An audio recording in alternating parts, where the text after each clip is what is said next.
So a couple more questions that came in I put up here. For 2017 CPC test takers, should we be particularly careful to review ICD-10 and CPT guidelines in areas that have experienced numerous changes? So here's how it works when you cross the threshold into a new year. It's our understanding that the AAPC takes the exams that they've already invested many man/woman hours into vetting and creating for a good test experience, and they will take those questions and they'll go through them with the 2017 manuals and make sure they still work for the 2017 manuals. And if they don't, they'll rework them, they'll tweak them a little bit, but they're not rewriting brand new exams every single year.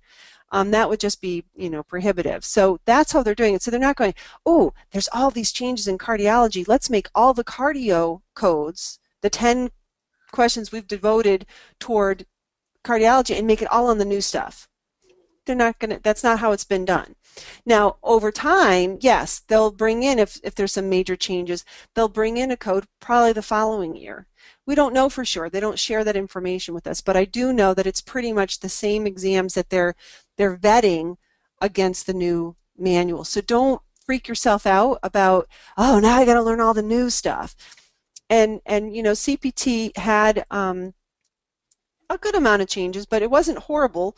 And Chandra did a phenomenal 2017 CPT update, and we're getting really good feedback and from people that, there's lots of CPT updates out there. And for years, my students would say, is CCO going to do an update? I'm like, why? Really? There's so many out there already. Well, no, we want your visual learning style. Well, Chandra delivered, and people are loving that. So, you can check that out on the website. But for people that are preparing for the CPC, just stay on track with your textbook and doing the blitz, bat your books, and do your timed practice exams. That's the formula. Follow that formula, and you will pass. The only thing I want to add to that is, as far as changes from 2016 to 2017, I wholeheartedly agree with you, Lorraine. That's typically AAPC is just looking to make sure it still works, what questions they need to be remove, and then they'll add some new ones to replace those, whatever it may be. For those that are in the midst of studying, or those that are familiar with coding already but are finally looking to get certified in 2017, there is one guideline, one, that I want you to pay particular attention to. With? It's actually a coding convention for ICD-10. Mm-hmm. And it's with. Because prior to this year, we were not allowed to make any assumptions about conditions being related. Right? If it said hypertension and heart disease, we could not assume it was hypertensive heart disease. The doctor had to tell us that there was a link, either say hypertensive or heart disease with hypertension, something like that.